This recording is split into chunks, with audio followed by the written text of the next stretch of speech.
What is happening, people? Welcome to Throwdown Your Questions, episode 78. I am your host, Tony Polanco, and tonight I'm joined by Emilio Lopez. Why, hello there, folks. Chris Seeley. Hey, what's up, everyone? Brett Murdoch. What's up, everybody? And the Slayer of Rom, Brian Manjoma. Ding dong, Rom is dead. The asshole. Thank you. And now the game is harder. Yes. now the real game begins. All right. Before we start, a quick shout out to Earthbender Charlie and Andrew Tipton for being on Throwdown 78. A lot of fun having those guys on. And shout out to Charles for being on Otanime. First time we had him on, so that was pretty fun too, you know. And another shout out to Hip Hop Gamer, who is now saying that since Dark Souls 3 could be beaten in an hour and a half, that the game should get a lower score. Oh yeah? Okay, that's fine. Like, dude, have you never heard of speedruns, man? No, Tony, don't ruin this for me, man. Okay, go for it. Okay, hip hop. I will agree that Dark Souls is a bad game. I just need you to do a speed run, low-level speed run, mind you, and post it to YouTube. And then I will go ahead and eat my proverbial hat covered in crow. Until that moment happens, like, I don't think that people who have learned to exploit the game and find the quickest way through after beating it 7 or 8 times, I don't think those people are the same as you. You've been able to do this in every other people have been able to do this in other Dark Souls. So, like, I'll call you out. Put your money where your mouth is. Yeah, well, he posted himself beating the first boss in the game, and it took him forever, and he's saying that the game has bad frame rates and all, you know, the complaints he had about Bloodborne. So if I will say this, if Hip Hop Gamer makes a video saying that the game should get a low score because it could be beaten in under 2 hours, we're going to have him on Throwdown this week. We're going to challenge him on that one. It's like, come on, dude. You never heard of speedruns? Yo, man, do that shit yourself, too. If it's so easy to do, go for it. Yeah. Now, you ever notice I'm not going to say, hip-hop has anything against certain people, but he seems to have a vendetta against these games for some odd reason. I don't know. I don't know what it comes from. He could just say, hey, this is not my sort of game. Good. But he literally has to, like, really kind of badmouth these games, which he has that policy that says, don't badmouth the games. I'm not going to badmouth it, but for some reason this game irks him. Just saying. Maybe he doesn't like Japanese games. Nah, he doesn't like games that don't have an easy mode. Yeah. And I'll tell him that right to his face. I have told him that before, so when I'm not talking shit, I'm telling him stuff I've already told him to his face. I mean, I'd be more inclined to listen to this kind of thing. Like, the problem is you are saying that, like, oh, the frame rate sucks and the hitboxes are off and everything's janky. Meanwhile, there are entire forums dedicated to awesome slow-mo gifs of people, like, barely dodging under a sword as, like, the sword of a giant dark knight, like, sweeps through and, like, barely brushes a feather across the top of their hat or something like that. Like, the mechanics and the hitboxes in these games are amazing. You can say what you want about the rest of the game, but it's built on a very simple foundation of these mechanics are so solid and tight that they may ruin other video games for you. So that's fine if you want to criticize the game, but don't criticize it on the pillar that it stands up on in everybody else's eyes. That's like being like, cheeseburgers, right? I mean, fucking who likes meat and cheese? Fucking everybody. Everybody else. Yeah, so it's like, dude, okay, we'll have you on the show, man. It's like, dude, speed runs. Like, come on, dude. Speed runs. That's not indicative. And by the way, it was a speed run done by an Asian guy who's apparently, because the game's already out in Asia, right? Who is a master Dark Souls player. What do you expect? They Anyway, also already played it through and know the quickest routes to do everything. Yeah. Also, the game is designed in a way that you can skip entire chunks because it's non-linear. If you know the secrets, you can bypass certain areas. Do you want to? Maybe, maybe not. Are there branching quests and items down those side paths that you skip? Absolutely. So are you making a dedicated decision to cut out a large chunk of content in an effort to get to the end of the game as quickly as possible? Yes. Do they allow you to do that as a game designer? Absolutely. Instead of fucking holding your hand. I don't see, like, that's like saying I speed run, you know, like, oh, Mario Brothers, the original Mario Brothers should be docked on its points because you can speed run it in like an hour. Yeah, if you use the warp pipe, if you just skip right to the fucking end of the game, you can beat any of the Mario games. I think for some games, I mean, definitely in the one I know of in Bloodborne, it's kind of a glitch, and obviously they've never really fixed it because you can continue to do it. But I definitely think that a lot of speedruns they're not only based off of actual skill, but they're also also based on finding exploits in the actual game's code and in the environments. But that's why. But the thing is that's why you can't really, to be honest, as amazing it is to do a speedrun, it's kind of a null because it's not. You're not actually doing. You're using all these kind of shortcuts that are and that's in some not way the way, break the game, exactly, and that's not the way the game should be played. Exactly, it's not exactly. So if you're doing a backflip and then all of a sudden like if you do you run into this guy and then you get hit into a wall and then you could walk through the walls, that's not the way you should play. Yeah, so you can't like just diss the entire game just because somebody could beat it fast. You could beat, and then I showed him some videos too. Somebody beat Final Fantasy VII in 2.5 hours. Somebody beat another game in like 6 hours. Grand Theft Auto 5 in 6 hours, right? And he's like, "Oh, but can they beat it under 1 hour?" I'm like, "Dude, you're missing the point. You're gonna say Grand Theft Auto. You're gonna seriously write a review and go, Grand Theft Auto is a 6-hour game. No right-minded journalist is gonna do that, No. Anyway, let's get to these questions and shit. First up, Mr. Himdeal beat Final Stage Boss. I'm glad he asked this because a little bit of the way we ended off the last episode, it was nothing but Batman Superman questions. We get one more question from Batman Superman, and obviously we're going to keep spoilers out of this one. Do you all think the Batman vs Superman extended cut will be better than the theater version? I don't care. Me neither. I don't care. Don't care. Yeah. I don't want to watch that movie again.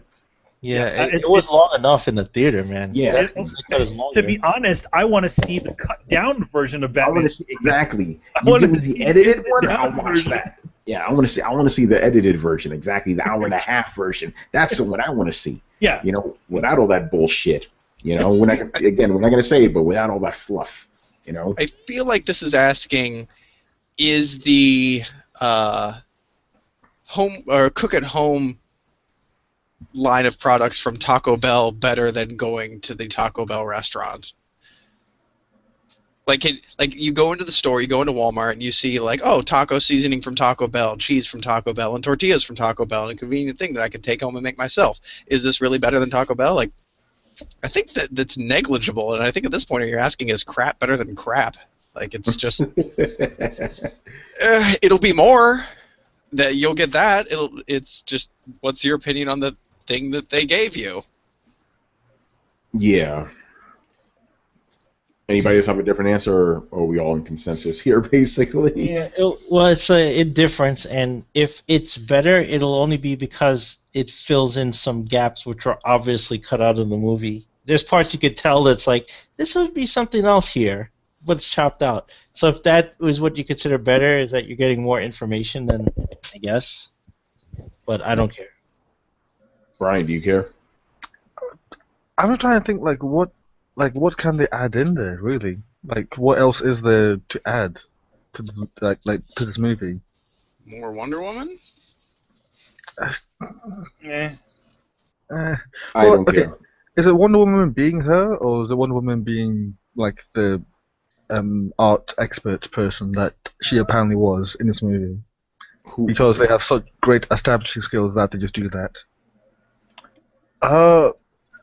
I'm really struggling to care, but I probably will just to see in case it makes it good.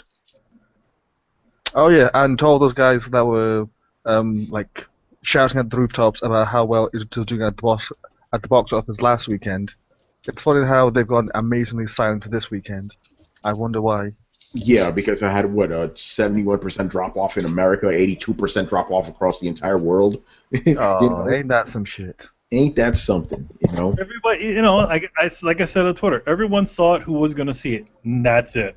And everybody probably felt the same way. Once is enough. How many people do you think bought those crazy tickets where you get you can see the movie unlimitedly?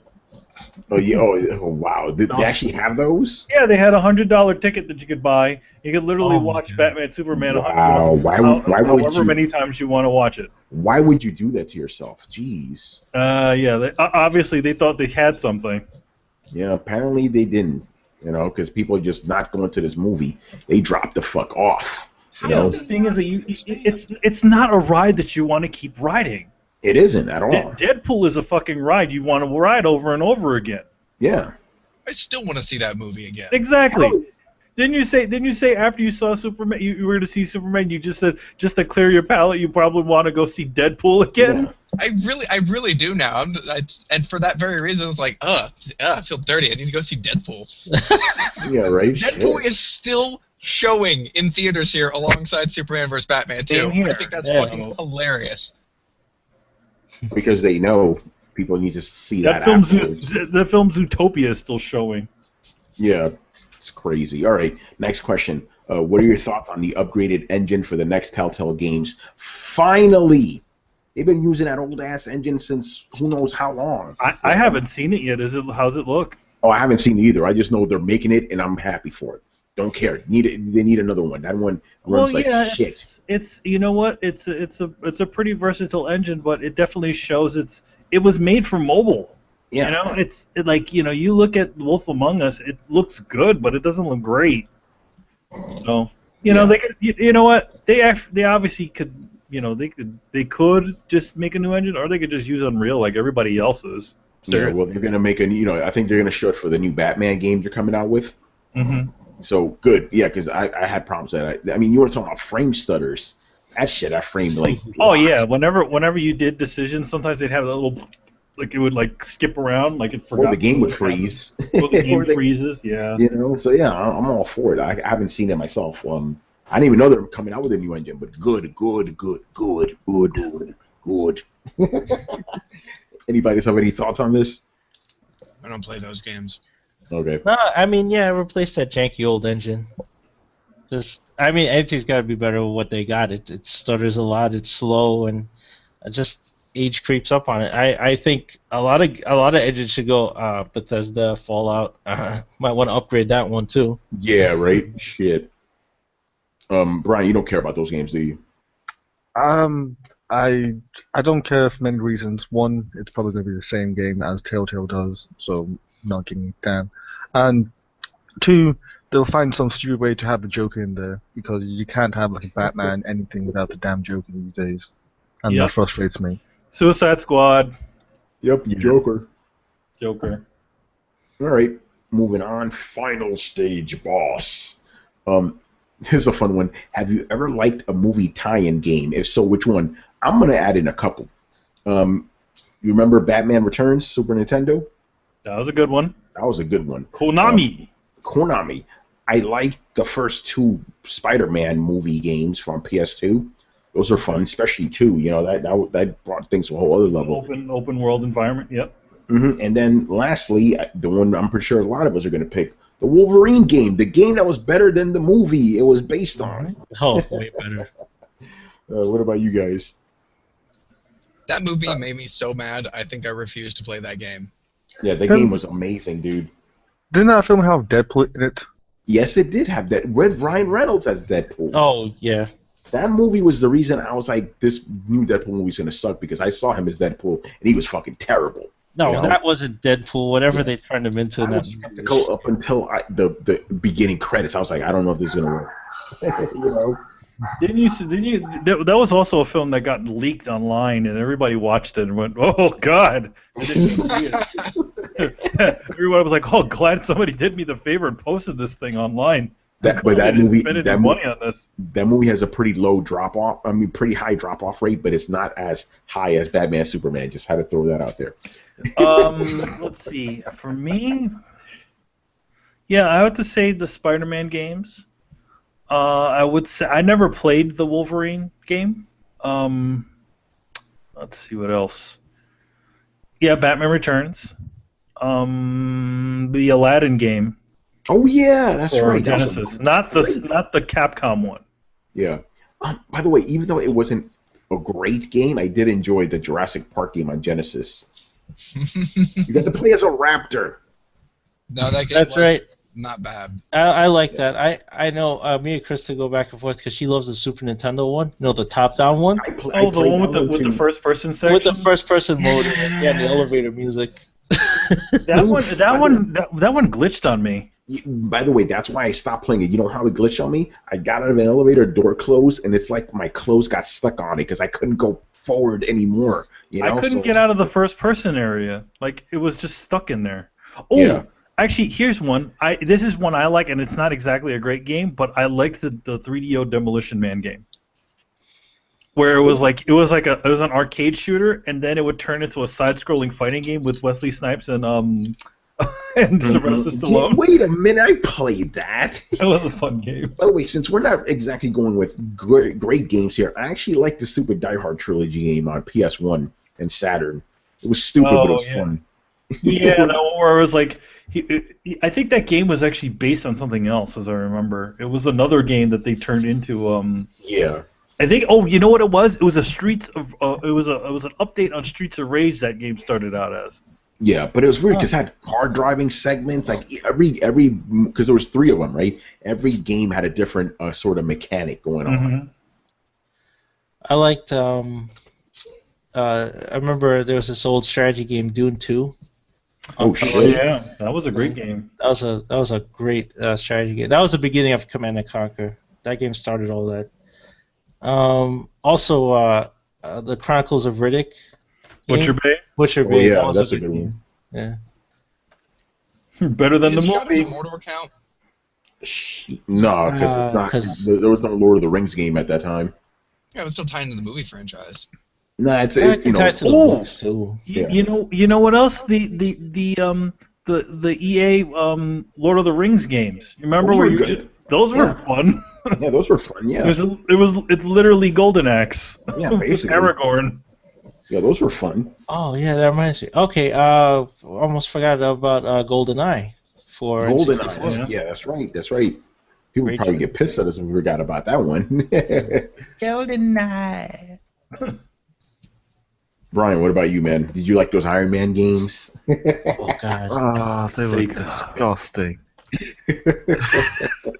No, you guys pretty much just said them all. I guess, does Hulk Ultimate Destruction count? It wasn't a tie. That wasn't a tie, but that was a Hulk game.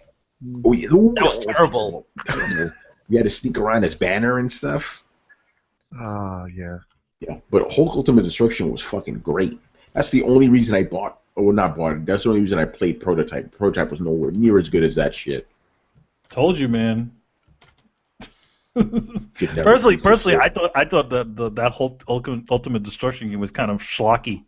I thought it was great. I love that shit. I played that for like hours, man. Like actually hours, months on end. You know, it was like Grand Theft Auto with the Hulk. That's all I needed. That was the point when I was like, okay, so now everybody's getting lazy. They're just throwing you in these open world games that really have nothing to do. Once you finish all your missions, you have nothing to do. You just run around and blow things up. Or in Spider-Man's case, Spider-Man 2's case, my balloons, my balloons, my balloons, my balloons. It's like, kid, why don't you hold on to your goddamn balloons? You know, Brett, you got any movie tie-in games? I mean, not that we've pretty much gone over. Yeah, there's very few of them that are good. I do want to say, though, that most of these games are good in context, but not really good games in general. Yes. I could agree with that. Movie games are still, as a whole, terrible. Yeah, except for Batman Returns. That was pretty awesome. Yeah. It was Final Fight, basically. You know? Can't go wrong with that. Yeah, and that was one of Konami's strength in those days, making those side-scroller beat 'em up games. Yeah, man. Yeah, I mean, it's one thing when you already have a game that's made and then you put a kind of skin on it and make it a movie tie-in game. It's another thing entirely when they make the game for the movie. Ooh, I want to say I really liked the Matrix tie-in game. But Enter the Matrix? Enter the Matrix. Yeah. Not the greatest of games, but I had a lot of fun with it. They had this. It was literally like, you're playing as Jada Pinkett and that guy Ghost. That game was bad though, man. I love that game. That game was bad. And it was this really awesome. I think the better part of it was actually where you can hack into the game. Like there was a hacking mode, and you can go in there and you find all these really cool things and hack your character and stuff. I think that was probably the most well-designed part of that game. Yeah. Anybody play The Path of Neo? No, I never did. No. Where it has the alternate ending where you fight a giant Agent Smith? No. And essentially, it gives you the ending that the movie should have had. Is The Path of Neo different than the Matrix game from PS2? Enter the Matrix and The Path of Neo are like two different games. Okay, I never played because I played the one where it ends with you fighting those giant octopuses. That's like the final boss battle. Remember in the Matrix itself, like not outside the Matrix. I mean. Yeah, because it was what it does is follows the film. So what you do is you're running inside, you're trying to help Neo, and then what happened is you're like shooting those stupid octopus, and then you save Zion or something like that. Yeah. Well, while Neo was doing his thing on the other side, yeah. That game was trash, man. I like that game. It's not the greatest of games, I'm gonna admit it, but I had good time with it. All right, next question here. Do you play single-player campaigns more than once? Of course, dude. Of course. Like it's like your favorite movie. Why would you only want to watch it once and then be done with it? You know, especially back in the day. I don't do it as much now because I don't have as much time. But that's all right. I would play every game I had, like 5 or 10 times or something. You know. I'll tell you this. For the most part, I call it playing to win. When I usually complete a single-player campaign in most games, I go and I get everything. So I don't actually I usually don't end up playing it again. I just end up playing it once for a really long time and getting all the shit. Yeah, so go ahead. So any RPGs, I've never gone back to them. I've gotten everything. Oh, yeah. I'm with you with that one. RPGs are too long. As a matter of fact, I actually did this recently with Gears of War. I never played it before, right? I played that shit probably 7 times. Fucking great. It's just so much fun, and I used to do that all the time. Prince of Persia, Grand Theft Autos, God of Wars, replayed those millions and millions of times, and then obviously nowadays I replay it again to get the trophies and all that, So yeah, definitely. I mean, that's for me at least. That's the core of the game. So I'm obviously gonna play it a bunch of times. All right, Chris. What about you? I played Dead Space a lot. I played the campaign over and over again. I'm so close to the trophy though. I'm like 96%. I have to beat it on extreme though, which is like impossible. And then I played Resident Evil 4 a bunch of times. Oh yeah. Those games like are replayable. And then there's games you can just run around and do whatever, like GTA. Once you beat the campaign, just go back in single player, just mess around. You don't want to be online. Yeah, exactly. Red Dead, I kept riding around after I was done with that story. It was just so much fun. There's also like all kinds of weird hidden things to find in Red Dead in the woods and stuff. Yeah, especially when you get the zombie add-on. Mm-hmm. That one was fun. All right, Brian, what about you? It just depends what game it is and whether or not I enjoyed the single player. I tend not to do so with your longer games, like your RPGs, your open worlds. Like Shadows of Mordor, I love that game. I went back and did the DLC stuff because I got the season pass. But then again, I just never went back to the main game because I just didn't have the time to go back, just go through everything again and just level them up again. It's you know what? I've had my fill. I've done pretty much everything that I could do. I've cleared the map, so I'm happy in that context. Whereas your shorter games, then I've just jumped back in again. GTA is a weird one because I have it on multiple platforms. So I think I'm more through the PS4 one than I am the PC one. I don't think I've actually touched that since I bought it and I played it for 2 hours, which is kind of funny. But yeah, it just depends on how long it is and whether or not I enjoyed it. What was it? Ether 1. Some like really short game, took like 2 hours to complete. I've completed that like 4 times now, because it's such a good story, I think. So yeah, it just depends on the length and whether or not I have time, but I tend not to as much. Yeah. Just a little bit of an add-on for me. The first playthrough of any game, unless it's like a mega game, I always feel that's your introduction to the game. You're kind of learning everything. I actually find myself having more fun on my second or even third playthrough because I know what to expect. I know exactly how the game plays, and it's just more fun. I'm not worried about what's coming next or worried about failure or anything like that. So and it's just like when you rewatch a movie. It's like, hey, I know what's coming up next and stuff. You expect those things.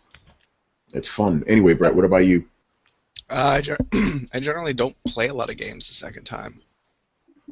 I know that's... You play to win. Yeah, Brett's a one and done. Actually, man. no, you don't. You don't. Sometimes you don't finish your games. You just kind of when you're done, you're just like, all right, done. Yeah, like I get interested in things and then I lose interest in things. So like I generally find like there's a pitfall about 80% of the way in the game where when the game has showed me its full hand, when it showed me everything that it has, like I kind of tend to lose interest if like my interest isn't actually kept up. Like it's really difficult to explain, but like the second you get to the end of my upgrade path, like that's when I'm kind of like, okay, now is there anything else to really do, or is it just more of the same with this one new weapon? And if it's more of the same with that one new weapon and I'm not really feeling the narrative, then I'm just like, meh, and I have a tendency to be distracted by something and wander away.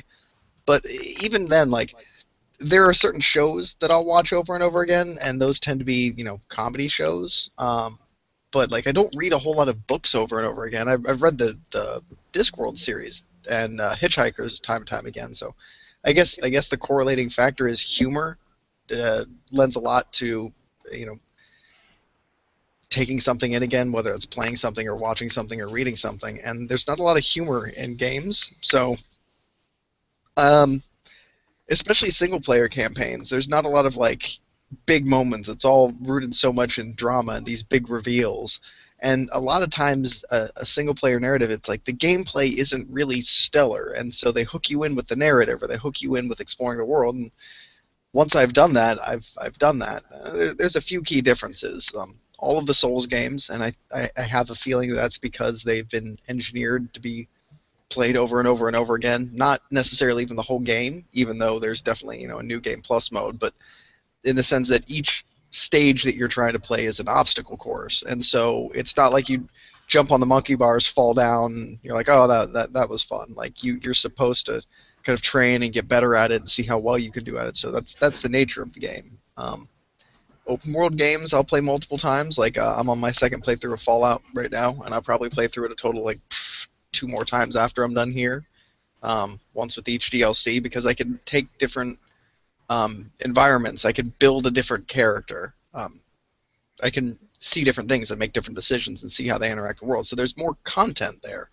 So I guess if it's the same content, I'm not really interested in re-imbibing it. I wish there were a less shitty word for that, but there you go. Yeah, we get what you're saying. Yeah.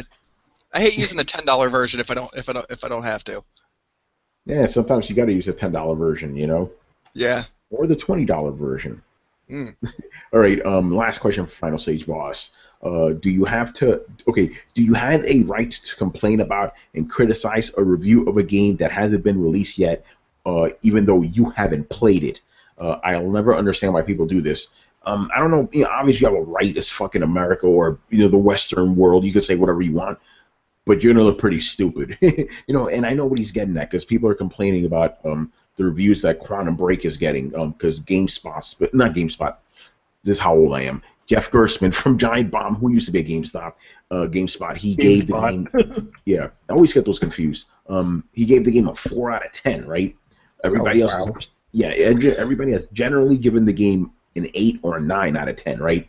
And everybody's getting mad at him. But I'm like, why are you getting mad? You haven't played the game yet. The game could suck, right? And just to flip it around, I remember when God of War 3 came out, when people, like the game was getting really high scores, people were getting mad. It's like, maybe the game is good, and then conversely with that same game, when it was getting low scores, oh, how dare you give it such a low score? It's like, The game could be ass. You don't know. Is this the fact that he gave it a low score, or gave it a low score amongst other people who generally laud it with a higher score? Like, if everybody's saying this game is great, and he comes along and says this game is not great, that's I mean, this is what the Xbox said. You know, they're like, you know, he's giving a low score. There's obviously a media agenda here, even though other sites are also giving it high scores too. So how is there media agenda against Xbox? Can't he just not have liked the game? That's what I'm saying. What is wrong with people? I think we need to clarify, and I know we're not probably going to come to an answer on this, but it's the discussion again of what constitutes a review. And there is a very clear group of people out there who think that a review should be a fairly unbiased assessment of the game. Which is impossible. I know you say it's impossible, however, I would love to see that, and I would love to... But the thing is, I know it's the unbiased, you know, a very unbiased opinion. But the thing is wouldn't that mean that everybody would have close to the same opinion? And see, that's the thing is, what I think here, and so I'm just not tiptoeing around it. I think we need to clarify what kind of review this is. Is this a first look? Is this an opinion? Or is this a judgment? Because there are a lot of people who want to know the general, most unbiased critique of a game. How well is it put together? How much does it deliver on the things that it says it's going to deliver? How well does it work? Things like that. Like, what does it include? What does it have over its predecessors or games like it? You know, they want to see essentially the bullet point sales list of why they should or should not buy that game. And there have been a number of times when I'll be like looking for something to play back in the day, and I'll be standing in front of the game aisle, and I'd whip out my phone and I'd check reviews and be like, Bound by Flame, this looks pretty cool, and I'd look it up, and people would be like, man, this is a shitty Skyrim ripoff with very little depth and no replayability. I'd be like, oh, good, I'm glad somebody told me that. And I'd look up a couple more reviews, and a lot of people would say the same thing, like, it's not bad. If it's your thing, it's maybe a 7. If it's not your thing, this thing will barely reach a 4. And that gives me all the information I need to know as a consumer to buy this kind of thing. Now, the problem then becomes, if you are expecting, and not rightfully so, but if you're expecting all reviews to be this sort of thing, to have one person come out and say it's a 4, you're like, whoa, wait a second. You can't all be objectively rating this game and get such widely varying scores, and so therefore the person who's the most out of it is clearly either A, bringing his opinion to a challenging on what other people view as facts, or he's just got some kind of beef or agenda or something like that. And again, my personal belief is that we need to separate, this is my opinion of a game, this is a first look at a game, and this is a critical review of a game.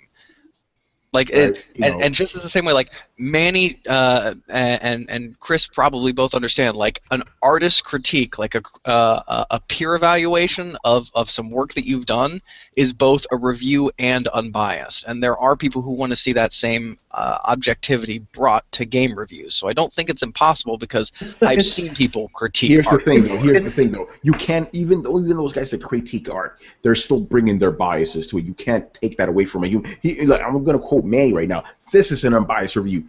This game has graphics. It has sound. If you press buttons, it works. That's unbiased, but it's dry as shit. So no, I could give you an unbiased review of a game. How? I really want to hear that, dude, because that's impossible. You're a human being. You're bringing your biases with you, whether you know it or not, subconsciously. You can't help that. This is why I say every review you see out there is an opinion and should be taken as such. The thing is, the great thing about it is that you can take all of these opinions and build a sort of what is it?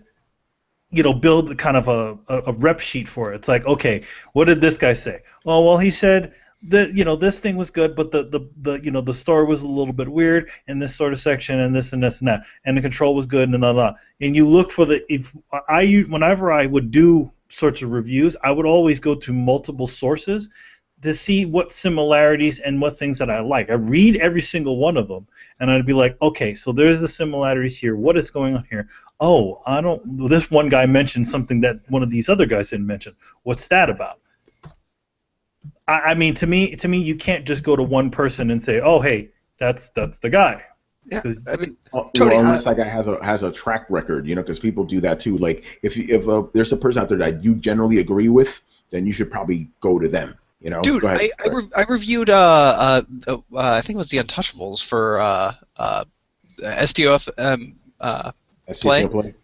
Yeah, I reviewed a comic. I hated that fucking book. I hated everything about it, but I still gave a fairly critical, non-biased review of here's what this is. Here's what it contains. The storyline alludes to this kind of storyline, so if you're a fan of these sorts of stories, you might like this. The art is a mixture of this and this. It varies between its quality. Sometimes it gets looser, sometimes it gets more impressionist, sometimes it gets stronger. It depends on where the story is. So if you like art that kind of runs the gamut and fits the vibe of the story that it's trying to tell, then again, this would probably be for you. If, however, you might view this as inconsistent art style, you may want to stick away from that. Like, you can critically review pieces of art. You can't critically review the whole thing and how it fits together. But again, a lot of times with reviews, that's not what people are necessarily looking for. They're looking for a breakdown of what is and isn't in it, and what is and isn't, put together well. You could when you ask the question, did I like it, is when it becomes impossible to not answer subjectively. But you can break down what it is. And in terms of like critiquing art, I'm not talking about the kind of bullshit art critiques or movie reviews you read in the paper. I'm kind of talking about the honest and frank kind of art reviews and critiques that you get in art and film school. When you sit down with a bunch of peers and they sit around and be like, I mean, it was good, but your shot composition was a little off. I felt it dragged in the middle a little bit. It could be picked up. I understand that you're going for a dark and gritty thing, so you lowered the saturation and upped the film grain on the whole thing. Not really my style, but again, I get what you're going for, so I'm not going to deduct points there. Like, it's possible. Like, I don't understand why people don't think that it's possible. And maybe this is something that you and I need to like hash out on the phone and then eventually just bring to light, like they're choosing a new pope. Like, we just need to argue for 4 hours about this one day. Yeah, like I said, because I don't have much faith in people. That people are always going to give their opinion, and every single review I've ever read has always been opinionated. So I get it; it's an opinion, and that's how I treat it. And it actually makes sense that way. When you treat things as an opinion, then you won't get angry. Because going back to what you said, what people are looking for in reviews, the other thing we're not talking about, what are people looking for in reviews nowadays? Game reviews. They're looking for something to validate their opinion. They don't care about objective truths or whatever, if there are there. They just want their opinions validated. They want their game for their system to be champion. And if that's not true, and that's not fair. Dude, have you not seen the fanboys, man? This is the shit they care about. Dude, I'm not saying that they don't exist. I'm saying that that's not the only group of people that read reviews. I'm telling you, I have read reviews to base a purchasing decision. I'm not talking about you. I'm talking about the people that are pissed off at Jeff Gerstmann. The only people that are pissed off at Jeff Gerstmann are fanboys who want Quantum Break to smash Uncharted. I'm pissed off at him. Why are you pissed off? Do you care about Quantum Break? No, but I get pissed off when people like you are fucking putting words in my mouth and shit. I am pissed off about the fact that this guy clearly used a review, his station, that was supposed to be or presented as, it was not an editorial, it was a fucking review, and he used that as a platform to fucking soapbox. And I am so sick of motherfuckers stepping out of their designed areas to fucking push their personal agendas. You know why I can pull out my soapbox here? Because that's my fucking job here. People ask me questions and I answer them. You want to know my opinion? I'll tell you my opinion. That's why I'm allowed to do this. When I write a review, if I write a review, if I do a video review or a fucking unboxing or something like that, my personal opinions don't come into that. I'm not going to use a video game as a time to speak out against fucking child slavery. Yeah, it's awful, but this is not my fucking point to do it. And this bleeds down to every fucking celebrity, every fucking editor, every fucking director who wants to step out of their place and fucking say something about the world when it's not their goddamn place and it's not their goddamn purpose.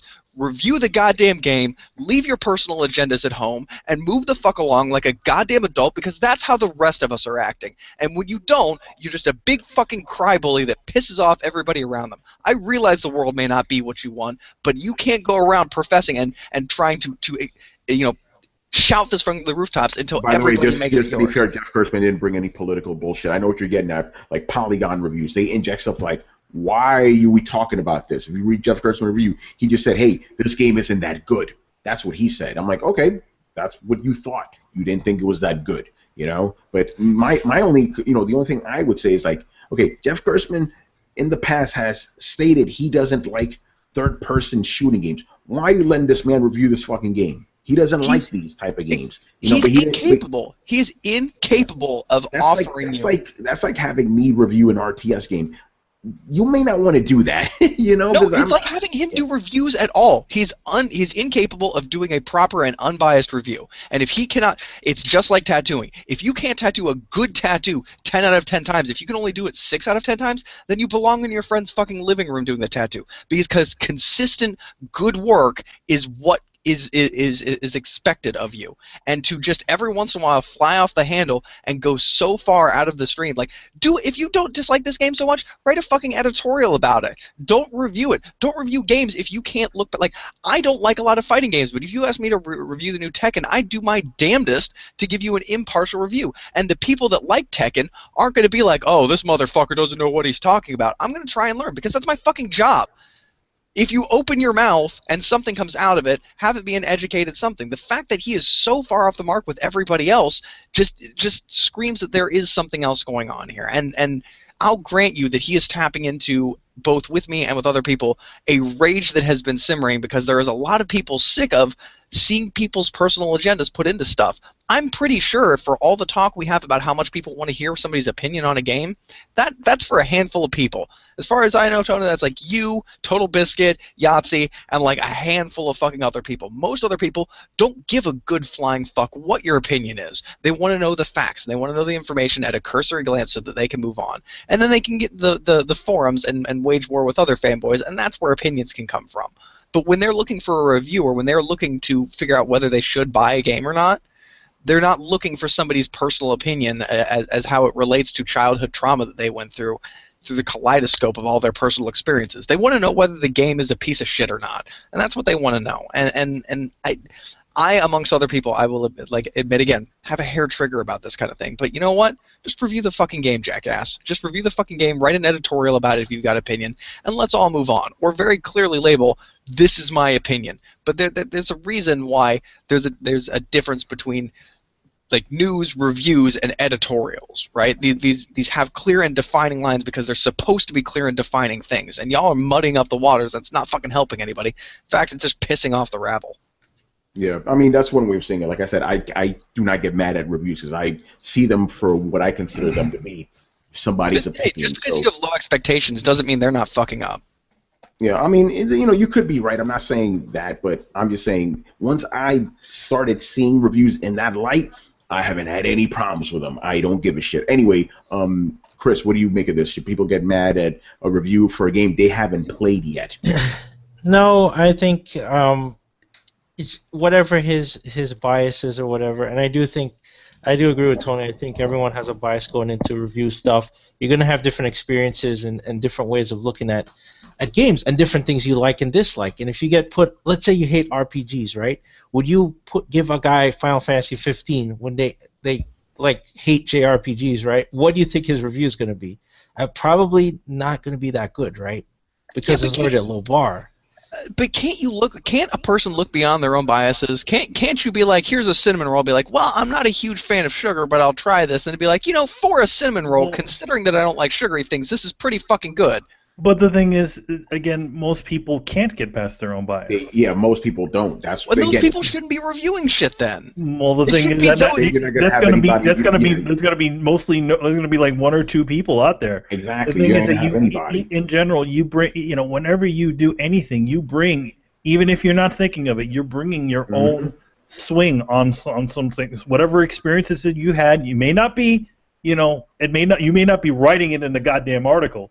But there are still things that you are, you know, will still bring in there, which will color your article. Yeah, I mean, not to derail it too much, but think about it like this, right? You have two scientists, right? They have the same exact facts, and they come away with different conclusions, even though they have the same basic shit. Why? Because they're both different people, and they both bring their biases into it, even though they're both looking at something that's objective. You know, you can't take that away from a human being, you know? Yeah, but it's not black and white. We have varying degrees. Like, you may never be 100% truly objective, but you should still try to give an even-keeled response to what people are looking for. Like, why not? I think some people think they are doing that. Yeah, that's the exactly. thing. Yeah, I think that they think that I think they perfectly. genuinely. I think people genuinely think that they are doing these sorts of things, but again, there are certain things that you can't pull away from. We're talking about Jeff Gertzman, who obviously has had problems with third-person shooters. Yeah, I just view this as... Yeah, go ahead. Yeah, I just view this as he's supposed to be giving a review. He let his own personal opinions get in the way of the review, and now people are mad at him for failing to do his job well. And that's what happens when you fail to do your job well, is people get mad at you. Well, I don't think that... I think people are jumping the gun. I think if you play the game and you don't agree with him, that's fine. If you say, no, this is a great third-person shooter, I don't agree with your observations, here's where I differ in your opinion, that's fine, right? But you've had played the game. If you're just going to sit there and go, this guy gave it 9 out of 10, and I like him, and I don't like what you said, or if you're an Xbot, like, I don't like you dissing my game, then that's not good. Hey, you know what? To make it even more personal, remember all that flack I was getting for my Far Cry Primal review, right? People were getting mad at me because I gave it a high score. It's like, bitch, did you play the fucking game? No, then shut the fuck up, play the game, and come back to me. And guess what happened when they did play the game? Hey, Tony, your review was spot on, bro. Yeah, thank you, because you played the fucking game. You know, if you come in here, getting mad that somebody has a different, gave the game a high score or a low score, when you haven't played the game, shut the fuck up. Your opinion doesn't fucking count. And I understand what you're saying, Brett, with you should bring objectivity and you shouldn't bring it back. But think about it. If somebody played Far Cry Primal and they're like, Far Cry should have guns, right? And they go into this game going, I can't shoot a gun, therefore I hate this game, right? Then they're not going to have a good opinion of it, no matter how good it is with its own mechanics, right? No, but they're a bad reviewer. That's what I'm saying. Like, if you are judging an apple pie contest, right? And you are like, you know what? I just really don't like apple pie unless it has cinnamon in it. You're going to be a terrible fucking judge. Your idea is not supposed to sit. You're not supposed to sit there and be like, I like this pie the best because it panders to my taste. No, you're supposed to be judging who made the best pie. And granted, you have your own biases to try and see through, but you're trying to figure out who made the best pie, not who made the pie that you like the most. Like most people are kind of incapable of doing that. Most people are, but you know what? There are hundreds of thousands of people out there, and we only need like 20 good reviewers, like 21's at the top of the fucking pyramid. It is a very sharp incline. If 1 in 1,000 people can objectively reason their way through a review, that's fucking more fucking journalists than we need. Like, we don't need a whole lot. Yeah, but the problem is most people are not. Manny draws comic books because he can draw. Can everybody draw like Manny? No. That's why Manny's a comic book artist, and not everybody. If you should be good at reviewing, you should be a critic. Everybody else should be bad at critiquing compared to you.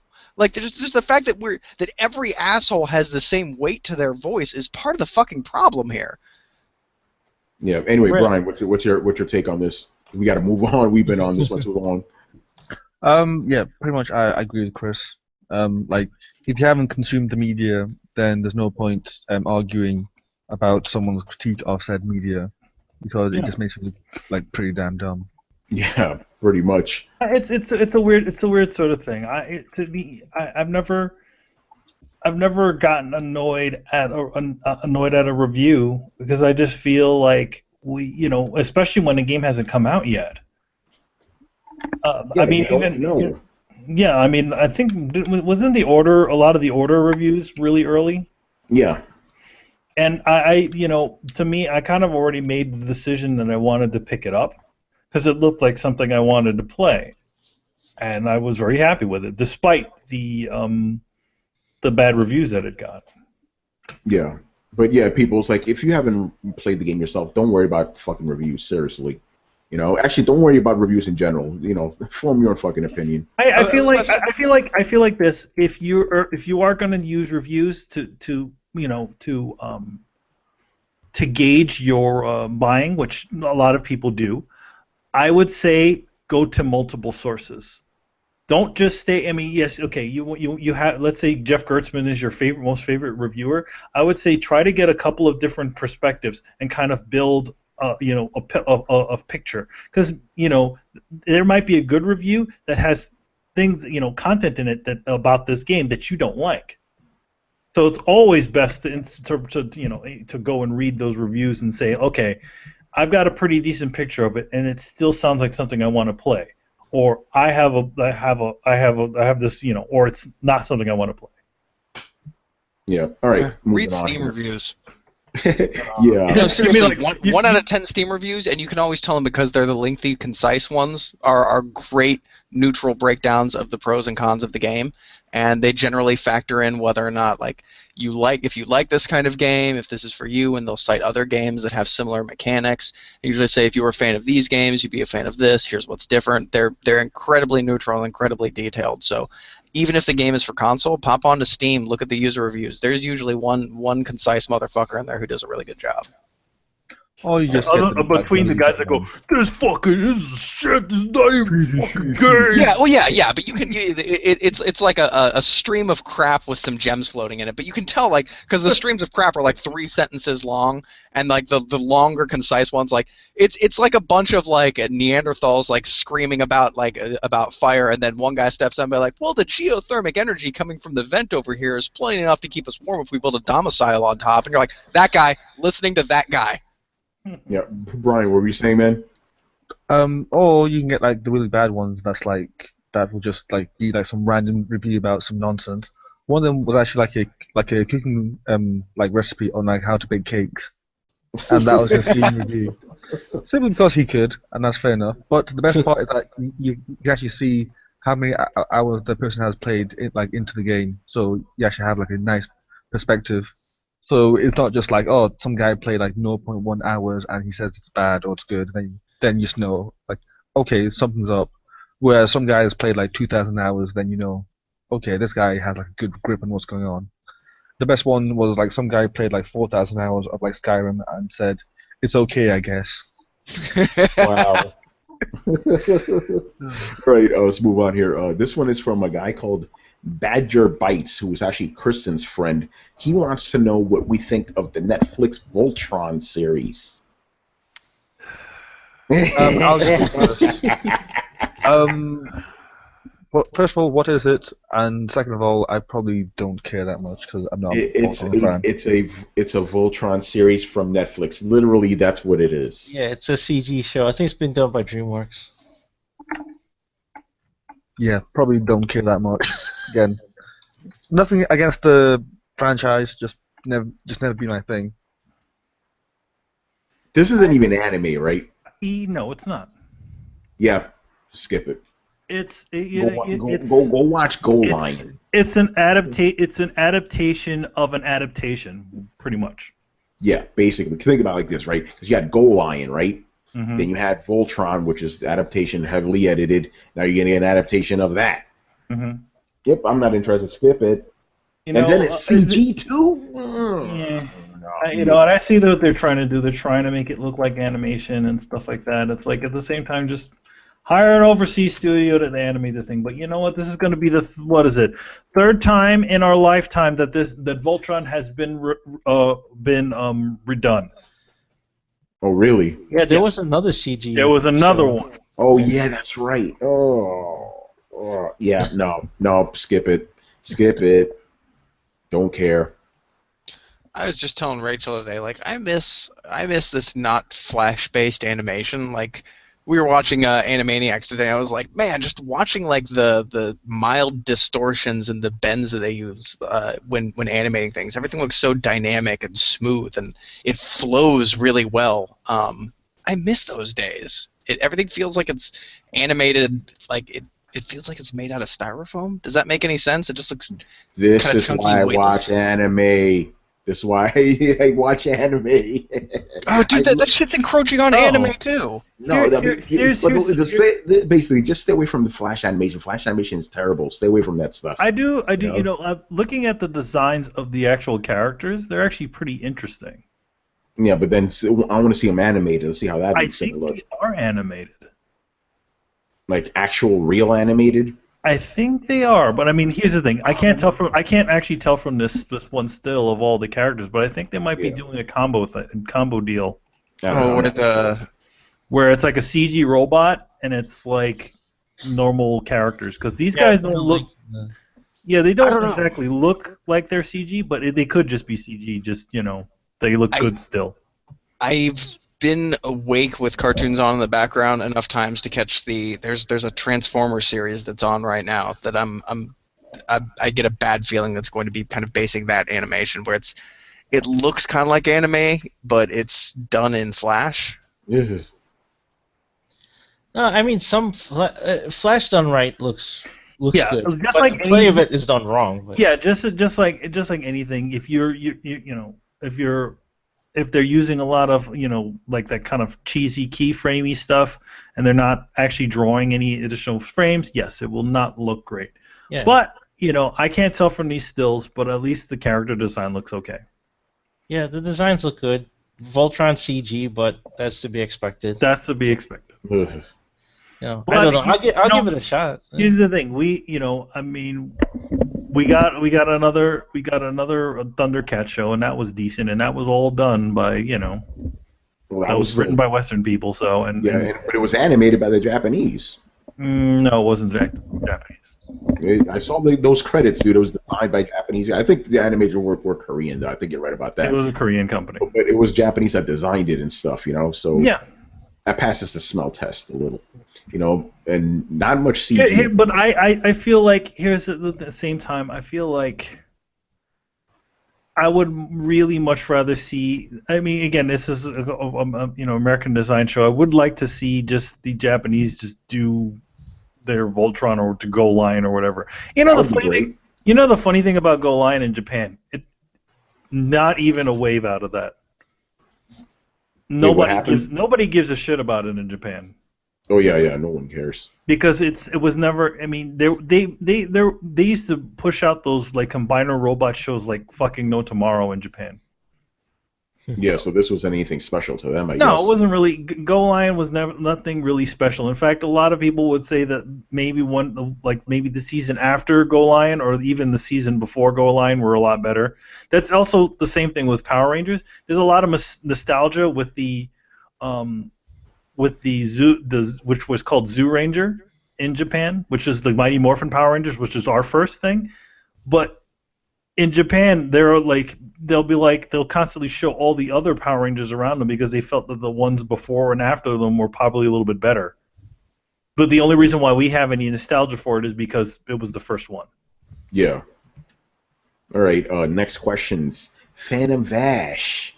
He goes, sorry if you guys addressed the anime questions already on Otanime, as I only listen to the podcast if I already seen the anime. Otherwise, I go back and listen to the episode after I watch the anime later. Also, I know not everyone on Throwdown crew is on Otanime. Don't worry, none of the questions you asked were brought up, except for kind of for first one, but not too much. Anyway, what are your thoughts on Fooly Cooly getting a sequel? I think we mentioned this on there. Yeah, this one we did. Yeah. But yeah. I think we I said I'm cool with it. I'm fine. Yeah, I said I was looking forward to it. Yeah. I said kind of meh. I mean, I don't feel like the magic will be the lightning in the bottle will happen again, especially since we don't have a lot of the same creative team on there. The director is not directing it. The same writer's not writing it. Yeah, to me, it's a little suspect. It seems like it's just a riff off of something rather than the original people coming in. Let's do this again. Yeah. Brett, did you ever watch Fooly Cooly? I did. I am retarded excited about I've heard the rumors and I've had a couple people like, oh, did you hear Fooly Cooly is coming back? I have just disregarded those and been like, yeah, okay, sure. This right here, right now, well, not right now, about 20 minutes ago, was the first time I knew for a fact, since people are fucking asking me about this, that this motherfucker is happening. I don't know anything about it, and I am ridiculously excited. Yeah, it's pretty. Again, this shows that Brett doesn't go on social media, dude. I remember when this was announced. That's all I saw on fucking Twitter. People are losing their fucking minds, man.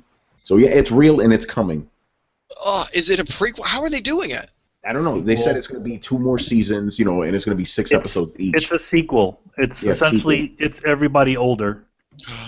Oh, that's going to be awesome. So we may not even have any closure as to what happened at the end of that first one. Who knows? You may just hear it. You may just hear about it again, like, "Oh yeah, remember that time?" That'll be really interesting. Brian, did you ever watch Fooly Cooly? I actually did as well. So as are long you as it lives excited? up. I didn't quite understand Fooly Cooly that much. To be fair. I don't think most people did, to be fair. It's kind of like Evangelion for me. It's like it just happened, and I was like, yeah, okay, I can say that I've watched it now. Whether I understand it is a different question altogether. So yeah, well, as long as it's like it does good by the fans that like it, then I guess it's not a bad thing. But to me, I'll check it out simply in case it answers questions or explains stuff. To be honest, I don't want it to explain anything because that's the magic of it. Oh, okay, cool, yeah. Mm-hmm. And once you start, here's the thing. At least this is my thought. Once you start explaining things, that's when we get into boring territory. Midichlorians. Yes, exactly. It can't be just. It can't. It's like, okay, because space magic. All right, good enough for me. You know. My thing is, I don't really care one way or another. I just want to see really crazy animation. That's the reason I like the original one. I had no idea what the fuck was going on, but it looked really nice. That's all. As long as you give me crazy animation, I'm happy. You know. It's exactly how I felt with Evangelion. Yeah, give me the animation. Ooh, this looks nice. This looks pretty cool. No idea what's going on. Like, who is this like random character? Like there's this spear thing that exists. Okay, whatever. Giant space triangle thing. Okay, cool, yes. Whatever. This guy called Adam. Like, okay, whatever. Yeah, who knows? Who cares? It's pretty. Then like just flashing lights at the end and everyone's clapping. It's like, okay, this makes no sense at all. Oh man! All right, next question here. What are your thoughts on the fact that Fullmetal Alchemist is getting made into a live-action movie? Personally, I hate this. Yes, I'm very skeptical about that. Who's doing it? Who knows? That's all. I literally just is know it about a Japanese? Here's the thing: is it a Japanese one or is it an American one? Let us look this up. Fullmetal Alchemist, dude. Yeah, if it's American, I'd be really worried. I'd actually be worried. I'd be Dragon Ball Evolution worried. Oh. Yeah. I mean, I'd also be worried if it was a Japanese production because their films are usually pretty shitty too. Exactly. Look at the Attack on Titan movie. Oh, okay. Trash. Well, I just be worried. I don't know who to be worried in general. Here's the thing: it doesn't really need a movie. Does it? It's a Japanese movie. Again, it doesn't need to be a movie. It doesn't. You already have the series. You're good. You have the series. You know what? If you really want to go down trend this road again, just do another fucking animated movie and adapt the whole fucking first shit into a movie. Yeah. We really need to have to tread this ground again with a bunch of people dressed up in dumb cosplay costumes, because that's what a lot of those Japanese films look like. It just looks like they went to like their local Comic-Con and grabbed up a bunch of kids, said, "Hey, you dress like Attack on Titan, want to be in our movie?" Yeah, I mean, yeah, no, I don't care about this. Japanese producing it too. It's gonna be shit. It's gonna be bad. Yeah, it's gonna be horrible. It might be good. Oh yeah, just like that other Japanese movie based on an anime. Which one's that? They don't exist. Fair enough. Yeah, I don't know. Really, I mean, like even the film Versus was. I mean, I like the film Versus, but again, it's a little weird. Japanese film, like action filmmaking, is just odd. To me. Yeah. Does anybody else care about this? No.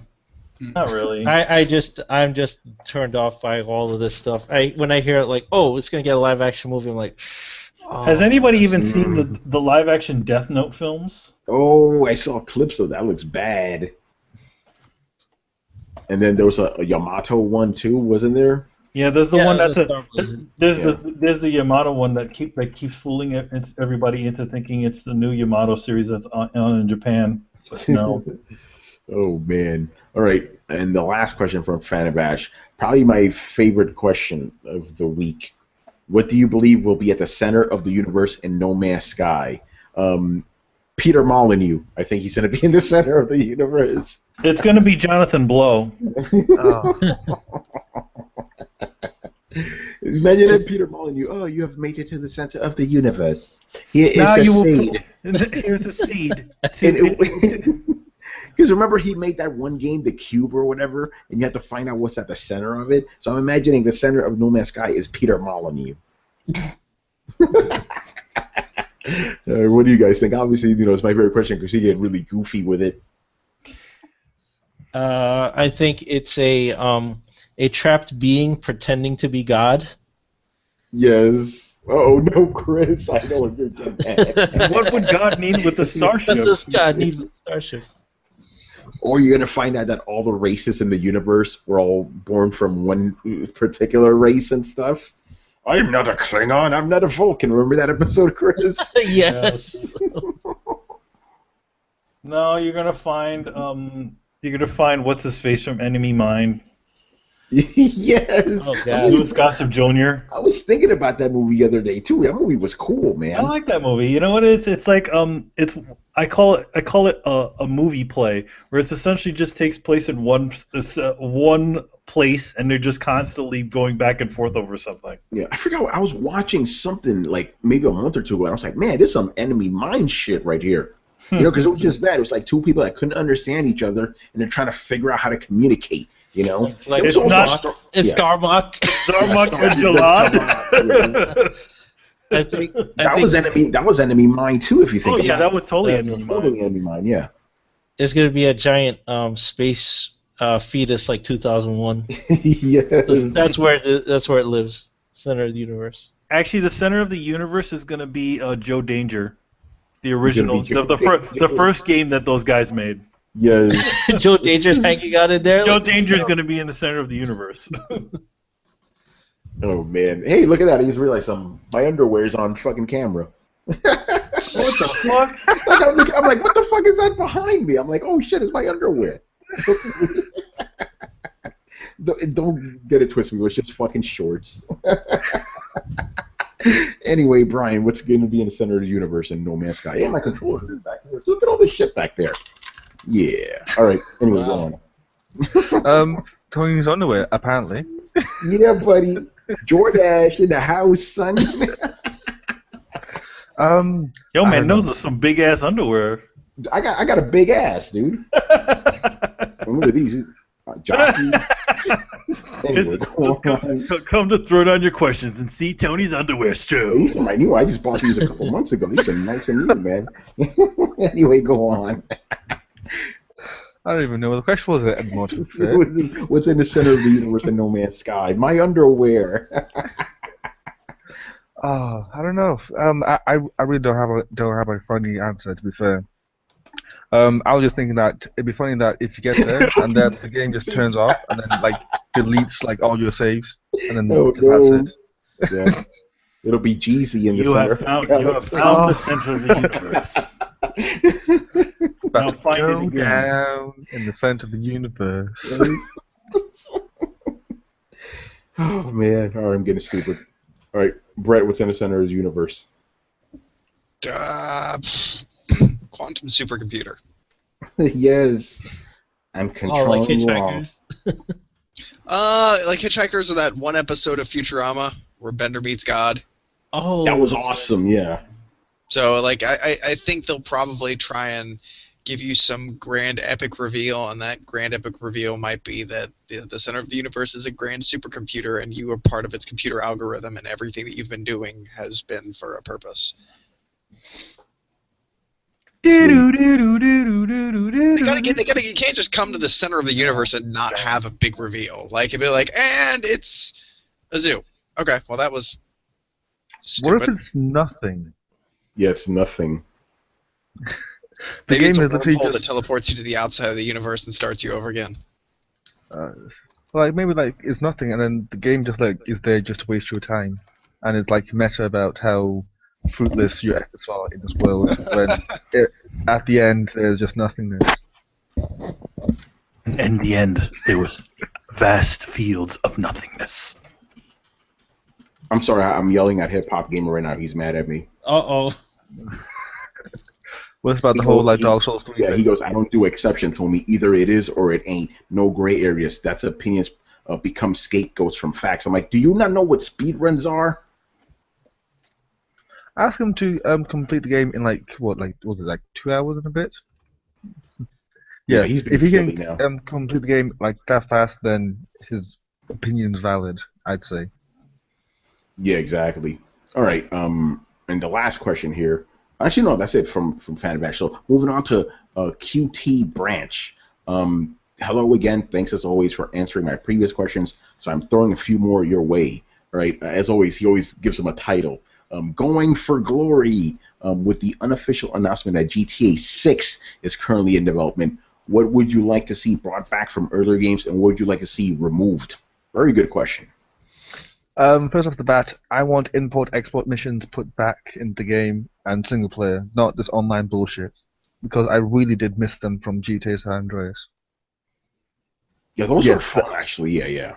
Oddly specific, but it really was one of the things. Because I was like, okay, cool. So Franklin does like some repo stuff, so he'll do like the import-export stuff, right?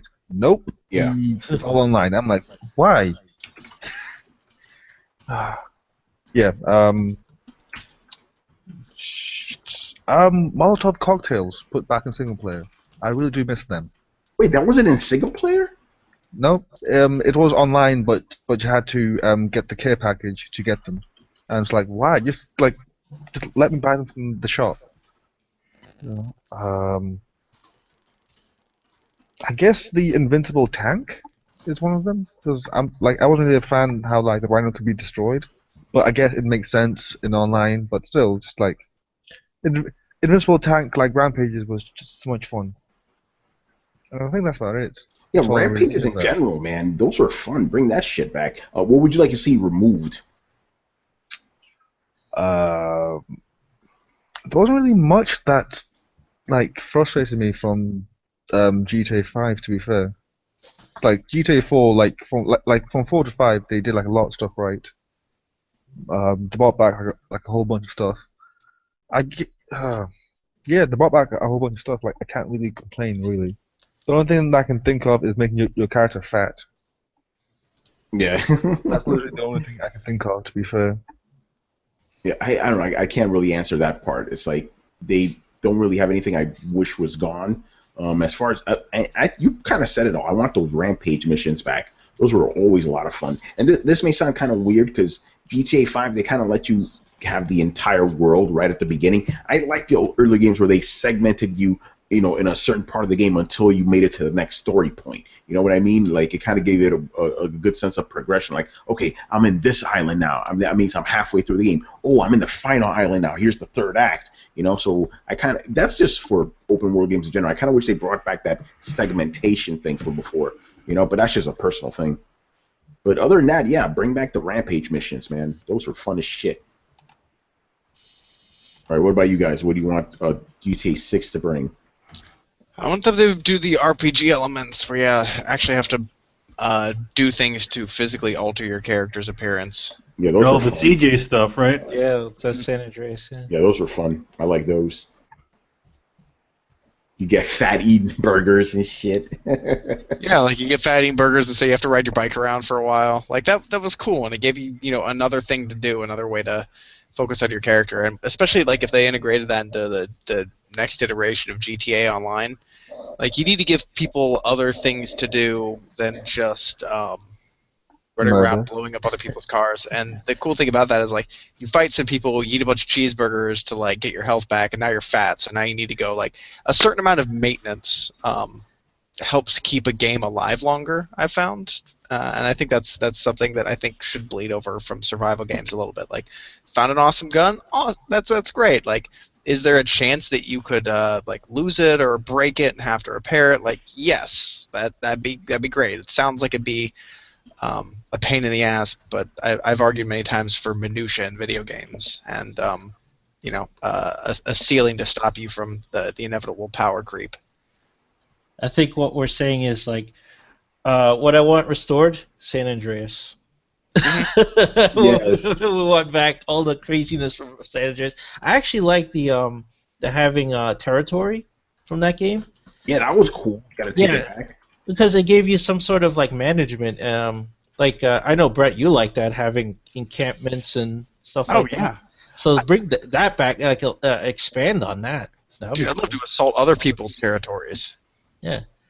Even if it were just like an instanced thing, like how Metal Gear did it. Oh, with Mother Base? Mm-hmm. Yeah. Yeah, I like that. I can't think of what I want removed from 5 because most of the stuff that annoyed me was in 4. Mm-hmm. That's gone. The whole dating friendship bullshit, I hated that. That was dumb as shit. Yeah, I'm pretty sure we would have more things to say if we were asking, what would you like in Grand Theft Auto 5, right? That's when we would have a lot of shit to say. Because all the stuff we didn't like, they took away, and all the stuff we wanted, they kind of brought back in some form, you know? And with online, now better online, because online for 4 was pretty good, but the second one was even better. Go ahead, Brett. Not something that I'd like to see brought back as much as integrated. Like, I really love the concept of the settlements in Fallout, and I'd like to see GTA Rockstar that concept up a little bit. Like, not necessarily like, oh, here's a thing that you could build piece by piece, but maybe if you acquire enough money, you can build base construction sites, and then you can modularly upgrade them into like shopping centers or apartments. Maybe those get become like, you know, covers for your entire gang, and maybe other online players can attack your gang strongholds in an effort to reduce your income. It gives you something else to dump your money into. Like, I'd like to see that it kind of roll that whole territory thing into something akin to that, because holy shit, that settlement thing blew up.